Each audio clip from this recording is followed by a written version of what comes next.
Le deuxième outil de citation bibliographique est la bibliographie à proprement parler. C'est quoi cette chose? Ça se rédige comment? Allez, pas de panique, on vous explique.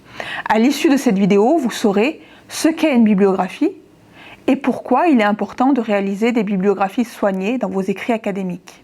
Une bibliographie, c'est un répertoire organisé de références bibliographiques. On a bien dit organisé, pas un vase fourre-tout dans lequel on colle tout ce qu'on trouve.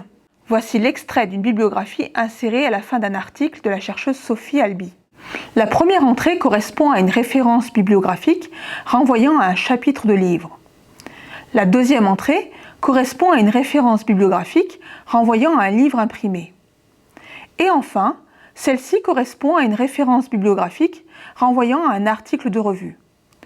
Vous remarquez que toutes ces références ne sont pas présentées de la même manière selon le type de document auquel elles correspondent, car on n'a pas besoin des mêmes éléments pour retrouver et localiser un article de revue, un chapitre de livre ou encore un livre. L'écriture d'une référence bibliographique se présente donc de manière très différente pour chaque type de document. Tous les éléments composant une référence bibliographique sont appelés des données bibliographiques.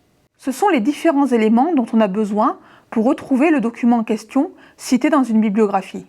Leur présentation se fait dans un ordre précis et selon des règles précises qui sont déterminées par le style bibliographique que vous utilisez. Dans cette référence de livre imprimé de la bibliographie de Sophie Albi, on trouve dans l'ordre les données bibliographiques suivantes.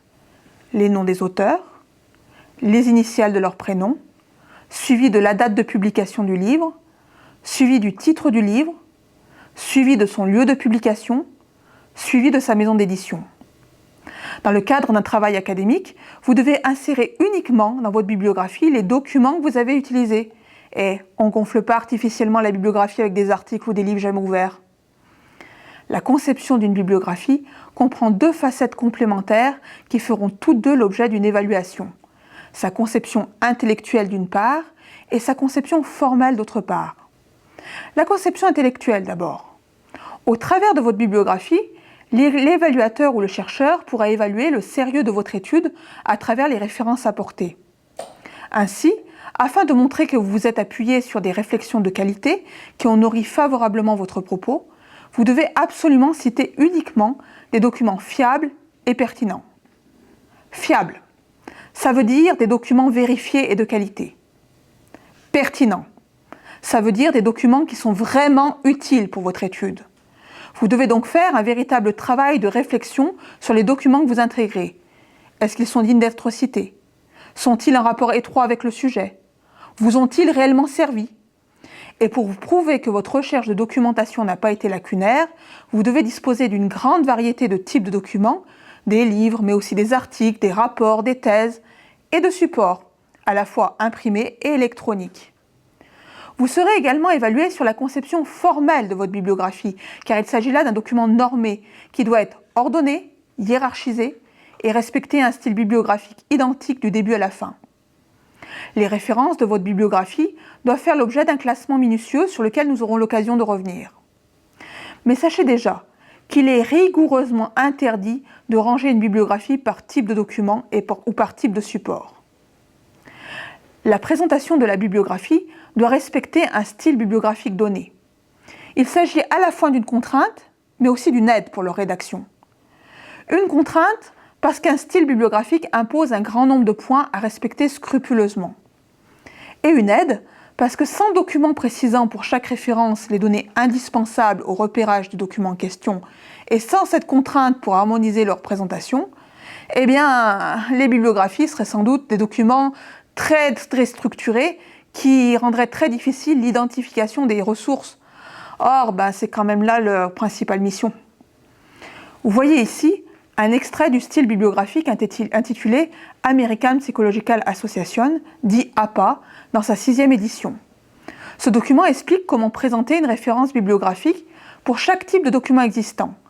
Ici, vous n'en voyez que 3, l'article, le livre et le chapitre, car il ne s'agit que d'un extrait et pas de la version complète du style.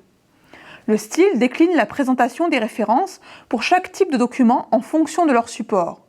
Elle sera légèrement différente selon si le document consulté existe en version imprimée ou en version électronique. Dans un style bibliographique tous les éléments de présentation formelle sont importants. L'ordre d'enchaînement des données bibliographiques, la ponctuation utilisée, si la donnée comporte une majuscule ou une minuscule au début, si elle s'écrit en écriture normale ou en italique, si elle se trouve insérée entre parenthèses ou entre crochets. Le respect de ces exigences formelles doit être très minutieux et vous serez aussi évalué sur la rigueur avec laquelle vous vous y conformerez. Par exemple, à la ligne 4 de ce style APA 7e édition, on vous indique pour le type de document livre, sous-entendu livre imprimé, que la présentation doit se faire ainsi. D'abord, le nom de l'auteur avec une première lettre majuscule et en écriture normale, suivi d'un point, suivi de l'année écrite en écriture normale et mise entre parenthèses, suivi d'un point, suivi du titre du livre écrit en italique et avec une première lettre majuscule. Directement suivi, entre parenthèses, des numéros d'édition et de volume écrits en écriture normale et en minuscule. Suivi d'un point, suivi du lieu d'édition écrit en écriture normale et avec une première lettre majuscule. Suivi de 2 points, suivi du nom de la maison d'édition écrit en écriture normale avec une première lettre majuscule, suivi d'un point. Vous avez là un aperçu du niveau d'exigence formelle d'un style bibliographique auquel il faudra bien vous conformer. Voilà, vous savez tout, ou presque tout, sur la rédaction des bibliographies.